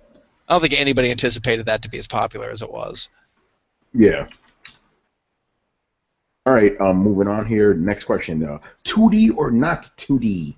Okay, this is for you guys. How do the artists on the show feel about the release of OpenToonz source, and would any of you use or modify this software for personal or professional projects? It's cool and all, but man, animation is so time intensive, especially if it's just like you. Like, I don't know, man. I don't know a whole lot of people that are able to produce good quality animation without at least a small team, even utilizing professional products. I think it's neat. I think them releasing that software for free, of all things, like, I think that opens up a door for people to try at least. Even though animation is difficult, I won't make any bones about it, but people are willing to learn. It's like, you know, normal people who want to dabble in art, especially like 3D stuff, are not going to be able to afford like 3D Studio Max or Maya or Softimage, all that stuff, right? But they could get Blender, right? A lot of people make cool stuff with that. They figure out stuff, or get something inexpensive like ZBrush, and they try things, right? I think anything that opens a door and lowers the barrier for entry to getting into stuff, you'll see people learn it, right? So I think that's cool. Oh yeah. Maybe I misunderstood. I think that you'll see this foster a community. I think that people will learn to use it. They'll help develop assets for it. You'll see them branch off into little groups, and you'll see, like, I think you'll see a lot of like smaller animation studios of just like maybe half a dozen to a dozen people producing some really good stuff. I don't think this is going to immediately put the power in the hands of a singular creator, and you're going to see a lot of single creator stuff brought out. I think this is going to be more of a it's going to be more complicated than that, but the end result will be it's good for animation, it's good for artists, but it's not just going to be like, I don't foresee like me or Manny or even Chris just being like, you know what, I'm going to make an animated series that I've always had in the back of my mind. Like, that's not going to happen. I don't think we'll be like, here comes my Steamboat Willie, man. I'm on it. I mean, yeah. I can definitely see a short happening, but not a whole full-length movie. Yeah, like shorts to broadcast talent, and then you'll see those people kind of like get together. Like, this will make for some good stuff, but it's not going to be just like, you know, farm to table, the artist version of farm to table, where you just, you know, have somebody making, you know, a series online. Like, it's not going to fundamentally change the way that we make cartoons today, but it is going to help, get over that initial price hump of people not being able to afford the software, so they're not well versed in the software, and like, you know, like it could be very well that all three of us learn how to use it, and then we could get together and decide to try and make a Throwdown thing. That's not going to happen. Nobody get excited. But like that's a possibility, and through that, like not only would we all produce something, but we would learn to use it, and then we would be able to roll that into getting different jobs with bigger companies, and then you have bigger companies that are able to afford better artists who are more trained in what they're using. They're able to cut down production costs and put that back into maybe hiring more people in a perfect world. So good things will happen. Just it needs to disseminate and then kind of recongeal for the effects to happen. All right, that's it. Good. That's all I was gonna say. Okay. No, because I really don't know anything about this. So I don't know, if you guys wanted to add more. By the way, I didn't lose the conversation of hip hop. I think he finally understood what I was getting at. That's a first. Yeah. All right. So next, last question. Chris, you'll like this one. You've been raging about this. TubeTide, as the fair use debate rages on YouTube, can you give your opinions on how this can be resolved, and have any of you had your content personally threatened? Well, I haven't had my content personally threatened, and I don't know anybody personally. It's just people I follow that I know their content's been threatened, and they've made whole videos on it. So I think in the short term, if it's not at the federal level, which there has to be more protections, the DMCA needs to be revised altogether or changed. But in the short term, YouTube needs to hire humans to moderate this kind of stuff, and not just have it just be like automatically flagged. Anyone can flag anything they want, and false claims, there's no penalty for false claims. So if you make a false claim on a video, there's no penalty for you, right? It's the other guy. It's like it's the opposite of of what we would consider justice, right? You're guilty on YouTube till proven innocent. If somebody flags your video, that shit is just taken down. You get a strike. People can actually flag you multiple times. So YouTube really needs to fix their shit, right? That's the first thing that needs to happen. They need to hire some goddamn people, and you got Google money, so you have no excuses. Hire some people to moderate that stuff and set some goddamn ground rules and follow them. If you have a community guideline, then follow it, right? And there's just such inconsistency with how they do it. Like a lot of YouTubers who generate content complain about reaction videos, which these guys just sit there and watch something with no expression on their face, and they upload whole episodes of shit, and it's crazy. They don't get flagged ever for basically pirating stuff, right? Yeah, how do they get around that shit? Because, last year I did these videos called Geekly News Roundup, right? One of the main reasons I stopped doing this is because they kept giving me shit for using clips from movies and stuff. And I'm like, okay, I'm not even using audio. I'm just using clips, and people are straight up putting up trailers. How do they get away with it? They putting up fucking albums. They get away with it. Yet me, I'm putting these videos up for free, not making any money, and I get flagged. Like, what kind of shit is that?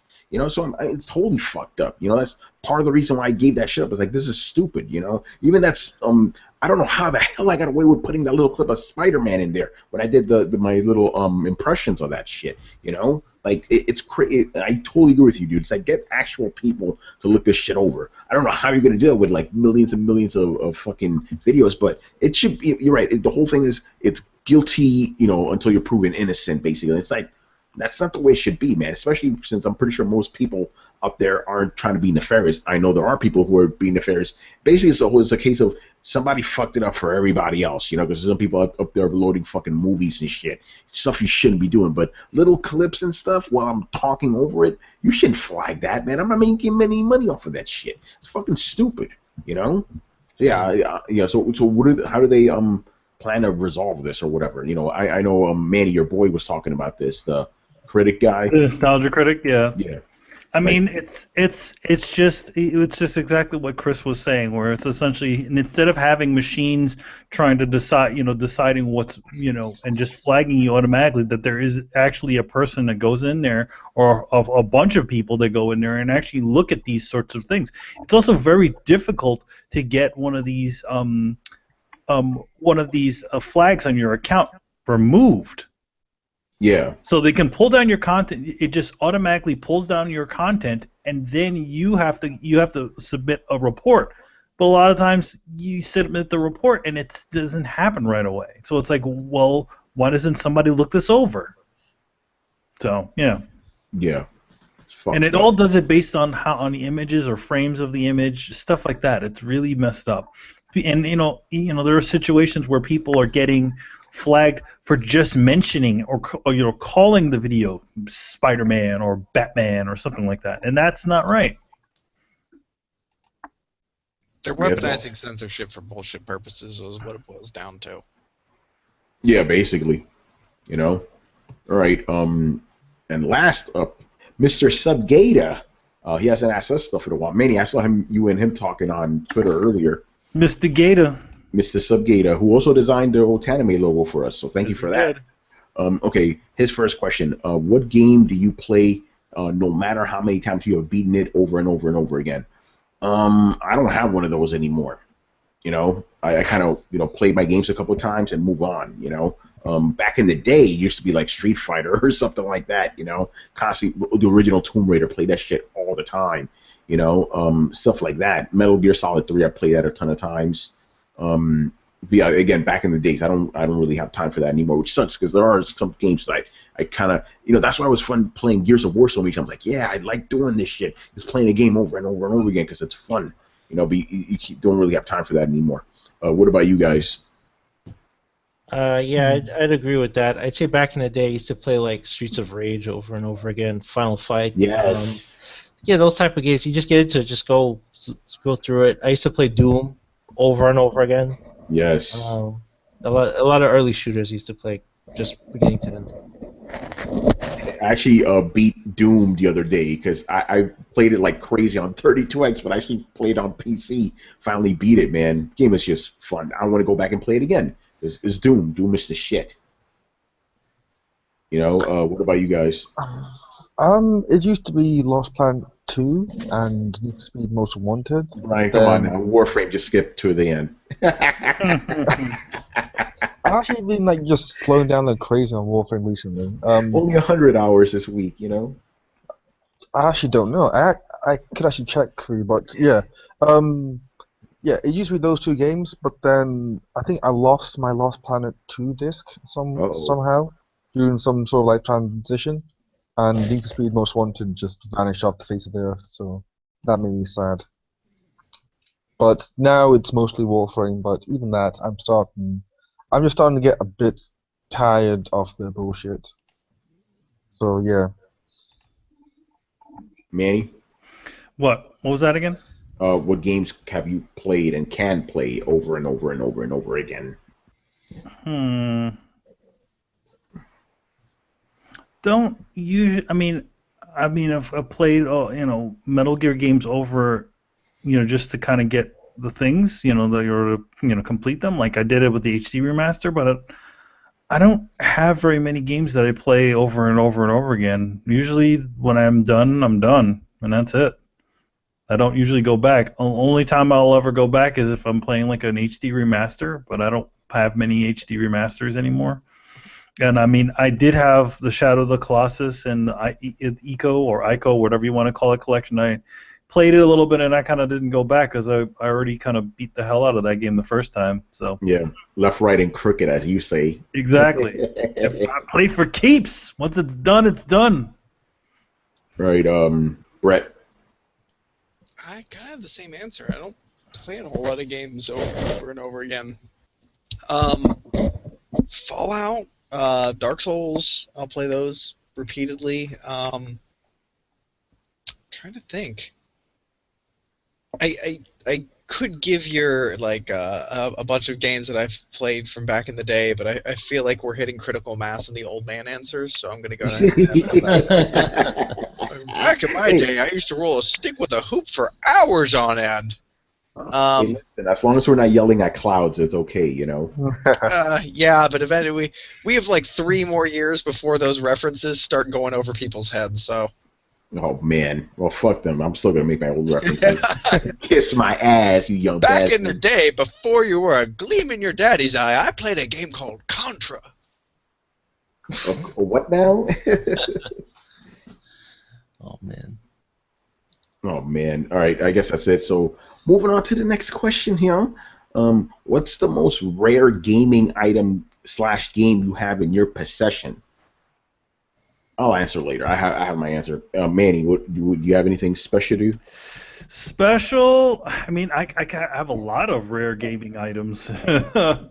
I have, well, for one, I have the Big Boss PlayStation Portable from Metal Gear Solid Peace Walker. Let's see what else I got here. Quite a bit of things. Quite a bit of things Metal Gear related. A bunch of books from Japan that are, a bunch of art books that were released in the United States. Shit. Just a lot of shit. Yeah. Brett.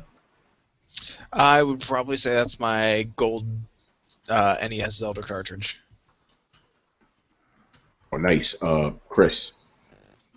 I have a bunch of classic games. I'm sure I still have my Atari games somewhere. I don't have my 2600 anymore, but I still have the peripherals like the joystick and stuff somewhere.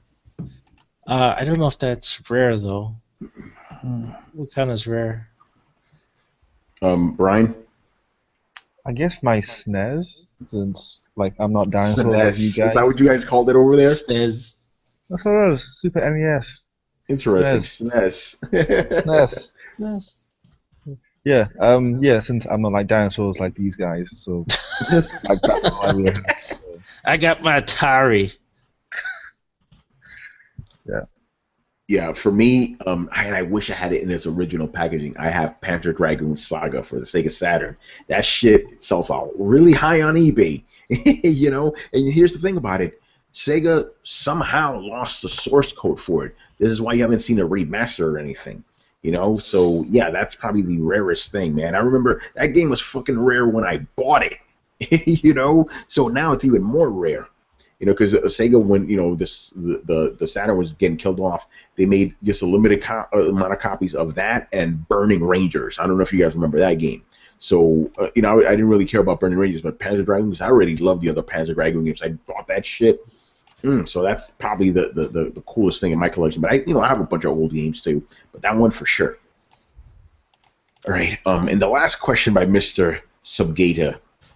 This is a really good one. I haven't jumped in on modern consoles yet, and I want to get a PS4. Would you recommend getting a PS4 now, new or secondhand, wait for the PS4K, or skip this gen altogether? Man. Well, do you have a 4K TV? That's a good question. I don't know if he does or not. It depends on what your income is. Like, I would, in a perfect world, wait, I guess, because if you're gonna do VR or have a 4K TV, then you're probably better off buying the next iteration. If you want to play games sooner than a year and a half from now, then see, I guess that's the problem. Like, because inevitably, when every day that you wait to buy the console, it devalues because it has less time left in the console generation. So are you going to lose the same amount of money in terms of its devaluation as you would in reselling it and buying a new PlayStation? Yeah, that's a good question. But, man, you know what? I'm going to give my answer right now. I'll be honest, dude. Skip this generation. Wait for the next one. Dude, really? I've been really thinking about it. This is probably gonna be like the forgotten generation. Like, it's so fucking lackluster. Now we're about to end it like next year, essentially. With newer versions. Like, dude, just forget it. Wait We're for not the ending it PlayStation. next year with newer versions. They're kind of giving you, like, are you saying skip this generation and wait until the 4K because the 4K is the next generation? It just I've been really thinking about this shit because you know how before, right? It was always like, hey, these consoles are released underpowered. I never subscribed to that before. I'm like, how are the consoles underpowered? It's like they're always going to be underpowered. But then people explain to me, it's like they're okay. Basically, when consoles come out, and correct me if I'm wrong, they're at least comparable to PCs at that point, right? These consoles were not even on day one, right? So in that sense, I get it. And then, you see how we just last year started getting games that are only for current gen, right? And even those are just, barely hitting 30 frames and stuff. On Xbox, I'm barely hitting 1080p. So it just seems like, there's been some good games, don't get me wrong, but this generation has really been lackluster. I know it's only been 2 years, but by now we should have gotten some shit. Look so at 2007. What's the alternative, Tony? Like, I understand, Oh, dude, he's a PC gamer. There you go, dude. Just stick with PC gaming until the PS5 comes out. That's what I say. That's his alternative. Yeah. I thought I'd never hear Tony say that, to be fair. Well, there you go. Listen, dude, I'm just being real right now. Right, you want objective shit? Here you go. You could play most games on PC and you're good. And maybe even have a better experience than on console, being objective. So if you're having a good time on PC, no need to buy any consoles right now. I'm just being honest. You can say that's objective all you want. That doesn't make it actually objective. But see, Brett, there you go. This goes back to this. I got you, man. This goes back to the shit I was saying before. This goes back to the shit I was saying before. These dudes can say they're objective to the blue in the face, and they're not. No, because just because you're saying you're objective doesn't mean you're being objective. The actual objective answer would be it depends on how much you want to play a PlayStation. It depends on how much your income is, and it depends on how much discretionary income you have. If $400 isn't a big deal to you, then I would absolutely say jump in on this generation if console games mean a lot to you. But here is the unadulterated, unbiased version of it. This generation probably has another 4 or 5 years before it's finally closed down. They are upping this with a new version of the console, which probably will upscale its graphics. So if you are hard-pressed about graphics and really want the biggest, best PlayStation possible, then you can go ahead and say, then I'd go ahead and wait. But it sounds like, as a PC gamer, you already have the option for a highly upscaled version. And I would be imagining that you would be looking to either get the content or the environment to play with your friends by looking into a PlayStation. In which case, I would say that it's tough to put a price tag on waiting a year to 4 years to play video games with your friends. And I personally would say that if you look back at the end of those 4 years, you'd probably be happy that you spent the money and you're actually playing the game. However, if graphics mean a whole lot to you, more so than getting in right now on the game, then I would go ahead and wait, because the bottom line, again, is they're releasing a new version in a few months, and that version, about next year, and that version is going to take us to the end of the console cycle. So you'll be able to get all the same games. It just matters how much quality versus playing with other people matter to you. That's the unbiased version. You give them enough information so they can make decisions on their own. Now, what I think you should personally do, I think you should go ahead and get the PlayStation. If you're thinking about it, you want it, and I would imagine that you can always resell your old PlayStation, whether it be to a gaming company or so, or even on fucking Craigslist, and upgrade if you decide that you have the need to later on. That's one of those things where you let the need come before the purchasing decision, because trying to play invisible ball or play pool with invisible balls a year and a half down the road rarely works out. But that's my biased opinion. See how I did that? Yeah, I don't see a difference. They're both pretty, opinionated to me. But yeah, I say skip it, dude. You have a PC, you're good. You don't need a console right now, man. Skip it. Well, I mean, he's just asking which one is best to buy. Yeah, well, he said, should he get a PS4 right now, wait for the PS4K, or skip this generation altogether? Here's the thing. If you're a PC gamer, you pretty much have all the games that everybody else is going to have, with the exception of a couple of them. I mean, it all really depends on what you need in your life. Like, if all of your buddies are all playing on Xbox, maybe you should pick up an Xbox. Well, he said he wants to get a PS4, but that's he wants, doesn't need. He's covered on the need front, The thing is that, I mean, if you really want a PlayStation 4, it's not that bad of a price. If you're gonna wait, if you want to wait, I mean, we still haven't gotten any confirmation on when any of these alternate versions of the consoles are going to be coming out, or what exactly they're going to be. All we're hearing is rumors. We're just saying, okay, there's going to be another. We know that there's going to be another SKU of Xbox. That's what we know. We know that there's going to be another SKU of PlayStation. As to what shape that takes, we don't know what that is going to be. But we are speculating. So maybe the best, I would say, if you're really interested in it, and just keep an ear out as far as the new console, as the new updates on these consoles and maybe decide to pick it up then. But you may end up paying full price for a console again, paying like close to what the console started at when they first came out. Yeah. Maybe he wants to play the new Uncharted game, or maybe he wants to play all these other ones that are. Oh yeah, no. If you would have said, "Hey, I want to play Uncharted," should I get the? If you would have said, "Hey, I want to play Uncharted," should I get the console? I'm like, "Yeah, if you want to play Uncharted, get the console." Yeah. It's a simple answer, But he just said, he just wants to get it. He didn't say what for. I mean, I would like to know what for, what he wants in the console first before kind of maybe making the decision. Yeah.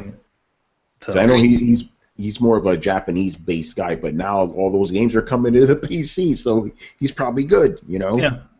Yeah, So. if you're asking for the best value is to not buy the expensive thing that you probably don't need. If your best value of getting into PlayStation would probably be, wait until you get the 4K version. But it's hard to put a value on how much do you care about not having a PlayStation for the next year and a half to 2 years? Like, is missing out on exclusive games or games that you can play at a higher resolution but not with your friends? Like, how much does that matter to you?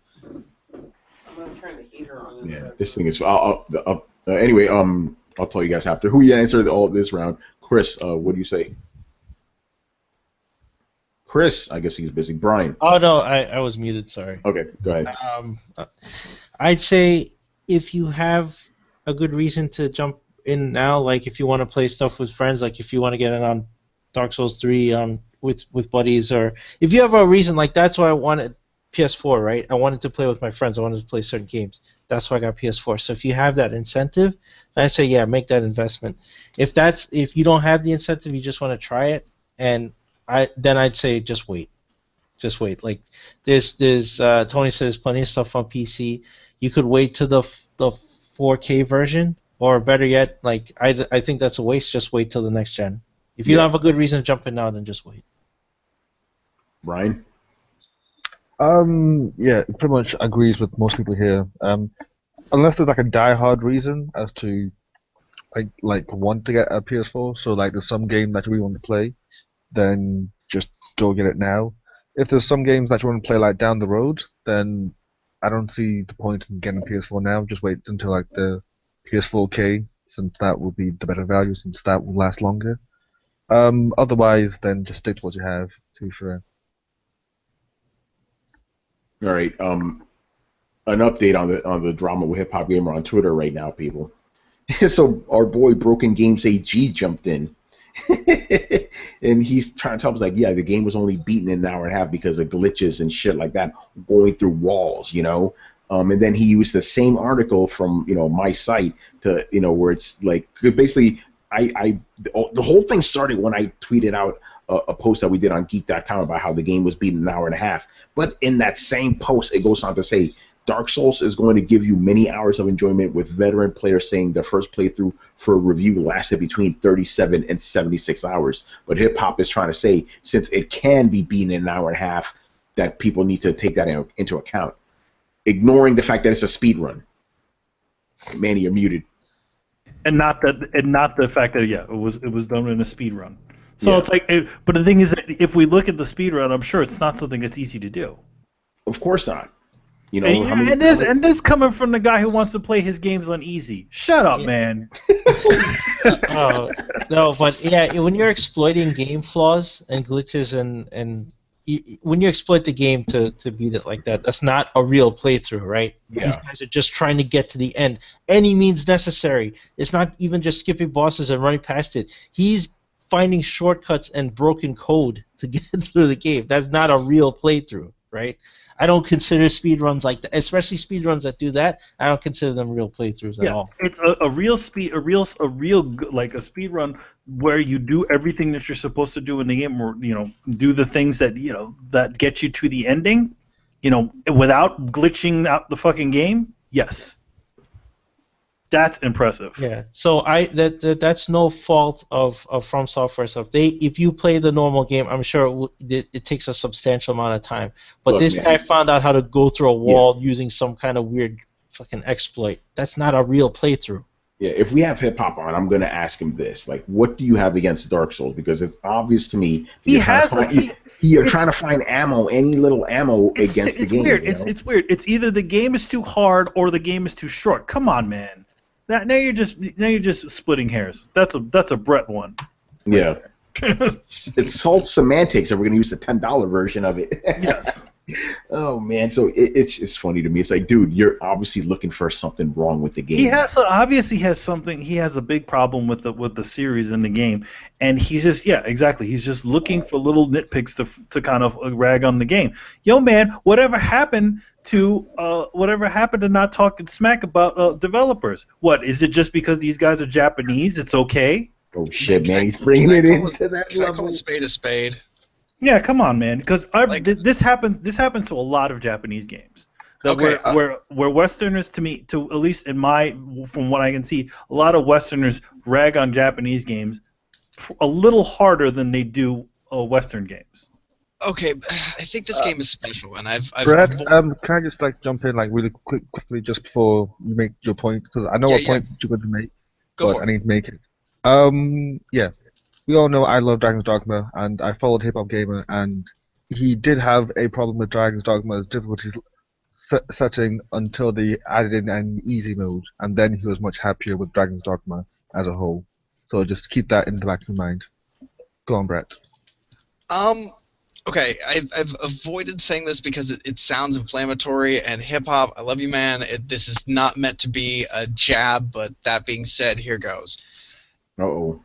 Dark Souls is a notoriously hard game, and it has notoriously unforgiving mechanics. Japanese kind of have this idea of you do it right or you fail. Like, there's no fucking hand-holding. There's a right way to do something and a wrong way to do something.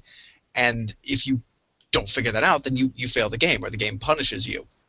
Dark Souls also has the added stigma of being a sort of training ground. It has this idea that you have to be a real gamer to beat it. And to a certain extent, that's not entirely inaccurate.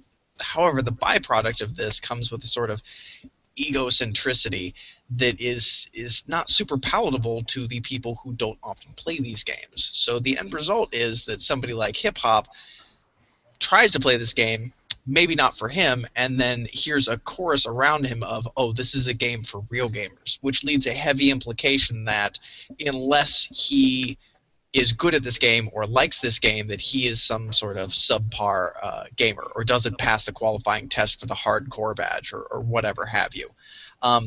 And that leads people to violently kind of react in an effort to explain why, no, it's not them, it's this other thing, and here's why this thing, and here's this other thing, and I didn't get enough sleep last night, and I burned my thumb on a pan yesterday, and so that hurts, and it's all this other, like, it's the